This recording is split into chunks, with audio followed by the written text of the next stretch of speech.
Se casó con el hombre más humilde del pueblo, y 20 años después, la venganza llegó. Cuando Rosario anunció que se iría a vivir con Héctor Ríos, la vecindad se llenó de susurros como si fuera a pasar un viento raro por las calles de Calvillo. Doña Esperanza, su madre, no lo entendió del todo. ¿Con Héctor? ¿Con ese muchacho que siempre anda con las manos llenas de tierra?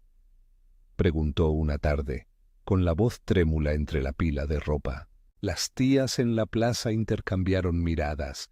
En la iglesia, en la misa, alguien dejó caer con voz baja lo que muchos pensaban, que Rosario se equivocaba al elegir a quien no tenía apellido respetable ni dineros para una boda con pompa. Rosario, sin embargo, no buscaba la aprobación ajena. Tenía en la mirada una calma extraña, la clase de certeza que no necesita aplausos. Conocía a Héctor desde las fiestas del pueblo. Él vendía sillas que arreglaba en el taller del tío Gaspar. Ella llevaba diseños pequeños, bocetos que luego traducía en pequeñas piezas de papel. Cuando se encontraron, fue en medio del ruido de tamales y luces de feria. Él, con las manos callosas aún oliendo a serrín. Ella, con un bolsillo lleno de lápices. No hubo promesa de grandeza, solo un intercambio de miradas y una conversación que duró hasta que apagaron las farolas. La boda fue sencilla, tamales, café negro y unas flores recogidas en la mañana por doña Consuelo, la madre de Héctor. El anillo fue comprado a plazos. La fiesta, en el patio de la vecindad. Vivieron al principio en una habitación que olía a humedad y a masa, con una ventana que daba a la calle, donde los niños jugaban a perseguir perros. Desde esa primera noche, la vida de ambos se trazó en pequeñas decisiones. Ahorrar en el desayuno para comprar una carretilla, vender la radio común para juntar para una caja de herramientas, coser a mano los bolsillos de las camisas para que duraran un año más. Si este relato te está llegando al corazón, compártelo con alguien que haya hecho una apuesta por amor y trabajo. Los primeros años no fueron épicos ni están pensados para Instagram. Fueron días de madrugadas y albañiles mediocres, de aprender viendo, de equivocarse y volver a empezar. Héctor tenía algo que en Calvillo se valoraba poco. Un ojo paciente para ver cómo se acomodaban los ladrillos y la paciencia para repetir el gesto hasta que el ángulo quedara recto. No era un hombre de discursos, hablaba con las manos y con los planos gastados que dibujaba en servilletas. Rosario aprendió a leer esos dibujos. Poco a poco, su habilidad para el diseño y la sensibilidad para los acabados se convirtieron en aliados de la destreza de Héctor. Trabajaban para otros, pegaban azulejos en casas que nunca serían suyas, pintaban fachadas que nunca verían morir el sol en su porche. Cuando por fin juntaron dinero para una carretilla y unas herramientas mejores, la compraron con humildad y orgullo. La carretilla pasó a ser un símbolo doméstico. Ahí se trasladaban las primeras piezas de construcción. Ahí se llevaban las sobras de comida para las gallinas. Ahí se montaban las plantas que terminarían en su jardín. Las manos de Héctor, ardidas, con las palmas gruesas, empezaron a ser conocidas en barrios vecinos. La gente empezó a llamarle para arreglar una escalera, para levantar una pared que no cediera. Los chismes continuaban. Ella perdió oportunidades. Con ese marido no llegará lejos, decía una voz detrás de la puerta. Rosario no se defendía con aspereza, respondía con trabajo. En la noche, cuando los niños dormían y la olla estaba ahora más vacía que antes, ella sacaba su libreta pequeña y hacía cuentas. Cuánto cobrar para que la comida alcanzara, cuánto invertir en anunciarse, cuánto ahorrar para un ladrillo más en la casa que imaginaban. No prometían milagros, solo se prometían el uno al otro la coherencia de cada día. Los niños llegaron pronto, Emilio, primero, con las manos inquietas, y luego Sofía, con la calma de quien mira las cosas y piensa cómo mejorarlas. La casa fue creciendo a trozos. Compraron un solar en la ladera de una calle polvorienta y lo fueron levantando con paciencia. Un muro, una habitación, la cocina. Cada azulejo colocado era una victoria silenciosa. En invierno, la familia reunía de sobra una manta y se acurrucaba en la sala donde la radio sonaba a medias. En verano, el jardín empezó a dar señales de vida cuando plantaron un naranjo heredado de una vecina que ya no podía cuidarlo. Ese naranjo se convirtió en guardián. En sus ramas anidaron palomas y con los años, fruto que olía a infancia. Construcciones. Ríos nació sin fanfarrias. Se empezó llamando así porque no había mejor nombre. Era el apellido de Héctor y la ilusión de que aquello, al igual que un río, fuera constante. Al principio eran trabajos pequeños: reparar rejas, construir ampliaciones, arreglar techos después de las lluvias. Rosario, entre patrón y patrón, fue diseñando unas tarjetas a mano que vendía por la papelería local. La gente las miraba con curiosidad. ¿Diseño? ¿Qué diseño?, preguntaban algunos. Ella contestaba con bocetos y con propuestas que parecían austeras, pero que cuidaban el uso de la luz, la funcionalidad de los espacios y el mimo en los acabados. Con los años, el nombre fue ganando peso, no por una casualidad, sino por la acumulación de buena obra, frentes reparados que no se caían al primer viento, patios que drenaban el agua en verano, carpintería que no crujía. Eso no detuvo los comentarios. Algunos siguieron murmurando que la suerte les sonreiría a otros. Pero cuando los contratos empezaron a llegar, primero, una pequeña reforma en la escuela pública, después, la construcción de un consultorio local, al final, la rehabilitación de la plaza del barrio, la gente vio con otros ojos lo que antes llamaba faltar de apellido. Había un orgullo silencioso en la manera en que Héctor y Rosario levantaban las estructuras. No eran grandilocuentes, eran inteligentes. No todo fue pasar de la pobreza a la quietud. Hubo tropiezos, un cliente que no pagó, una temporada de lluvias que retrasó una obra y consumió los ahorros, una enfermedad menor que hizo que la familia tuviera que vender algunas herramientas para pagar medicinas. Pero la perseverancia siempre fue su mejor inversión. Los hijos vieron a sus padres rehacerse. Aprendieron que los logros no caen del cielo, sino que se cosechan mañana a mañana. En la medida en que la empresa crecía, también creció la atención del pueblo. La gente que antes criticaba empezó a acercarse con sonrisas calculadas. Hubo quienes pidieron favores, quienes llevaron excusas discretas para reclamar un empujoncito. Otros, en cambio, vinieron a buscar consejo. ¿Cómo arreglar una pared? ¿Dónde conseguir materiales de mejor calidad? No todos merecían la ayuda. Algunos habían pasado por la vida buscando atajos. El modo en que Rosario y Héctor respondieron a esas solicitudes sería lo que marcaría, 20 años después, la forma de la venganza que el tiempo traería consigo. La casa con jardín y naranjo se terminó por partes. La fachada no fue de lujo, fue un reflejo honesto de su historia. Un porche de madera hecho por Héctor, ventanas con cortinas cosidas por Rosario, azulejos que provenían de compras juiciosas y conversaciones nocturnas sobre por qué elegir un color y no otro. El naranjo, plantado cuando Sofía tenía 6 años, creció en paralelo con ellos. Sus raíces se hicieron profundas en la tierra, así como las raíces de la familia en el pueblo.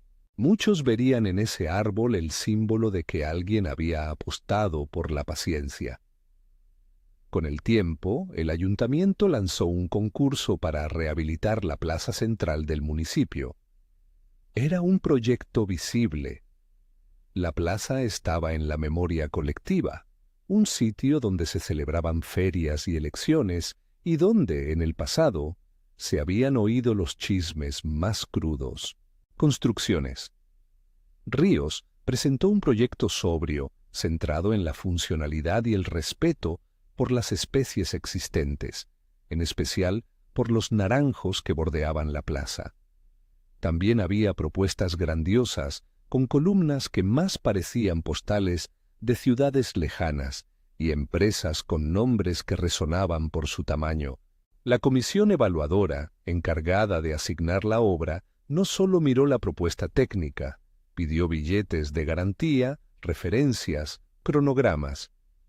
Hubo quienes pensaron que sería imposible que los que venían de abajo ganaran el concurso.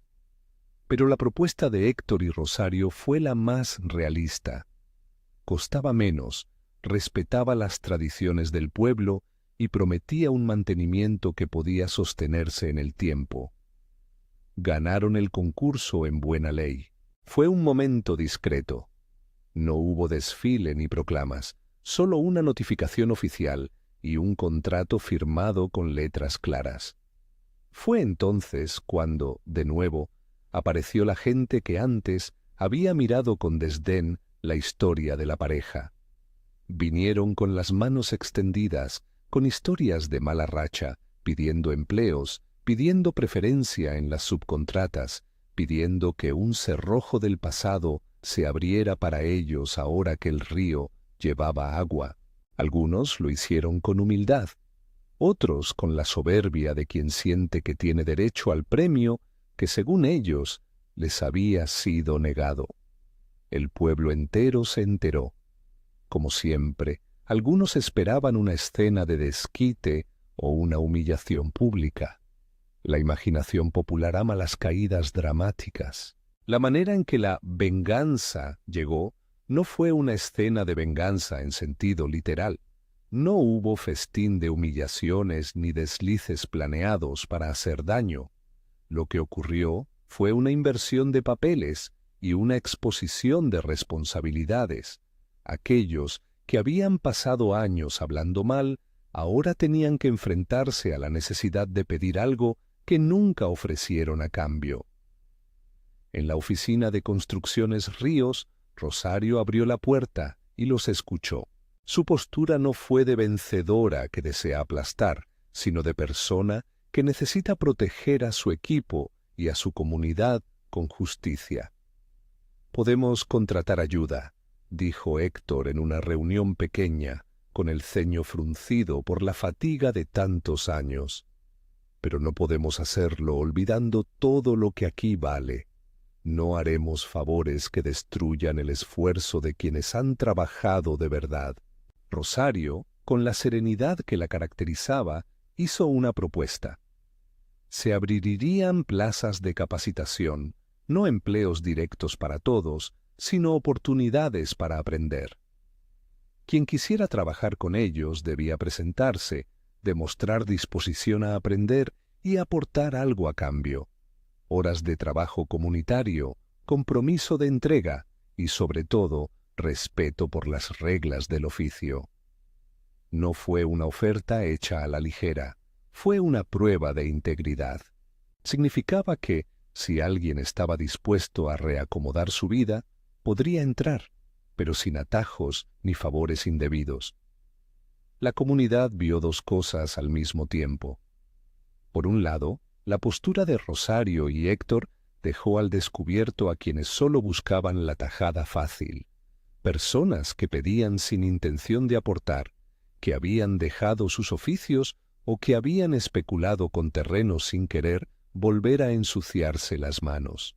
Por otro lado, reveló a quienes habían callado y trabajado en silencio, a quienes habían ahorrado en la sombra y solo necesitaban una puerta para entrar a aprender. La diferencia quedó clara, y en términos sociales, Fue la venganza que el tiempo produjo. Aquellos que se burlaron mostraron su opción de vida. Los que habían sostenido la dignidad con trabajo empezaron a recibir traslados de respeto y propuestas. Hubo episodios tristes. Una vecina que había sido muy crítica, muerta de orgullo, vino a implorar un puesto para su hijo. Otro, que había vendido su pequeña huerta por un mal negocio, pedía favores con voz temblorosa. En algunos casos, Rosario y Héctor ofrecieron empleo con condiciones. En otros, un curso y la posibilidad de empezar como aprendices. No fue una lluvia de limosnas ni un desfile de concesiones. Fue una redistribución justa de oportunidades donde la ética del esfuerzo y la transparencia marcaron el paso. Algunos de los antiguos críticos se marcharon con la frente baja. Otros aceptaron la oferta y se pusieron a barrer, a mover carretillas, a aprender a medir. La plaza, mientras tanto, iba cobrando forma. Bancos puestos con manos nuevas, faroles reparados por quien antes solo criticaba, un pequeño mural pintado por los niños del barrio bajo la tutela de la mano de Rosario. La gente que había hablado mal moldeó, en muchos casos, un nuevo comienzo. Eso fue, en sí mismo, una forma de venganza, pero no la venganza que aniquila, la que corrige la historia y obliga a mirar las consecuencias de las propias elecciones. La lección que dejó aquel episodio circuló por Calvillo durante años. No porque Rosario hubiera celebrado la caída de nadie. Todo lo contrario. Su gesto fue inequívocamente humano y exigente. Ofreció puertas a quienes las merecían y exigió responsabilidad a quienes pedían. En la taberna se comentaba: se les dio la oportunidad, pero a quien no la aprovechó no se le puede exigir milagros. El tono de la conversación cambió. Se habló menos de quién tenía más y más de quién construía. En la noche, cuando la plaza quedó iluminada y la familia se sentó bajo el naranjo, Rosario recogió una naranja madura y la partió. Los hijos comían con las manos pringosas y las risas llenaban el porche. Polvo y comida, sudor y calma. El naranjo soltó su aroma, y con él llegó la memoria de los primeros días. La carretilla, la libreta de cuentas, el tacto áspero de las herramientas. Héctor apoyó la cabeza en el hombro de Rosario y por primera vez en mucho tiempo se permitió sonreír sin reservas. ¿Te acuerdas cuando empezamos y la gente decía que no llegaríamos a nada?, preguntó Héctor, más para sí mismo que para nadie. Parece que el tiempo tenía paciencia con nosotros. Rosario miró el horizonte. No encontró en su pecho deseos de humillar. Encontró, en cambio, un respeto profundo por la idea de que el mundo devuelve lo que le das, aunque lo haga de maneras inesperadas. No fue la venganza del mundo, dijo ella. Fue el tiempo que puso las cosas en su sitio. Nosotros solo seguimos haciendo lo que teníamos que hacer. En la lección que quedó flotando entre las ramas, varios aprendieron que la justicia poética no busca aplastar al que cayó, sino mostrar la verdad de las decisiones.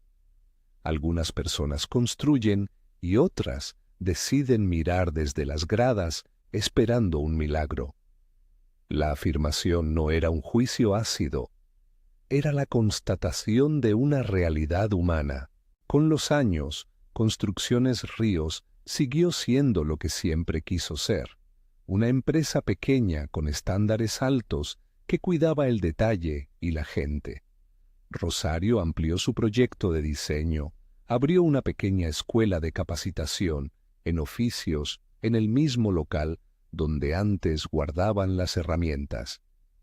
Emilio estudió ingeniería y volvió para trabajar en los proyectos grandes.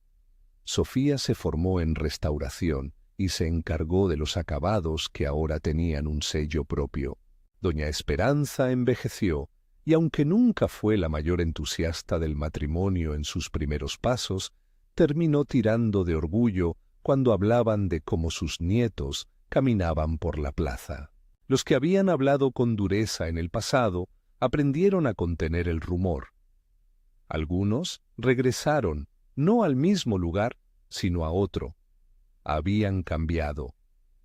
La comunidad, en su mayoría, empezó a valorar el oficio y a entender que la dignidad no siempre se mide con el estruendo de la linterna social, sino con la constancia de quien se levanta a trabajar. Bajo el naranjo, la pareja celebraba no la caída de nadie, sino la recompensa de sus propias elecciones, la vida compartida, el respeto ganado, la certeza de que habían creado algo que trascendía un momento. Cuando alguien preguntaba por la venganza prometida en los murmullos, Rosario respondía con una sonrisa tranquila. La venganza no es nuestra lengua, decía. Nosotros hablamos de trabajo, de compromiso y de abrir la mano cuando toca. La justicia llega a su modo. Nosotros aprendimos a esperar. Y así, en la sencillez de una tarde con olor a fruta y a tierra removida, se cerró una historia que para muchos fue una enseñanza, que el amor que se elige y el trabajo que se hace con respeto pueden transformar no solo una familia, sino la forma en que un pueblo mira a las personas. No fue un ascenso fulgurante ni una afrenta pública. Fue la lenta y cierta justicia de la vida que tras 20 años mostró en calma quién había tejido con paciencia su propio destino. Si te ha conmovido este relato, suscríbete para escuchar más historias sobre gente que eligió la coherencia y la dignidad. Aquí siempre habrá relatos que recuerdan que el tiempo pone las cosas en su lugar.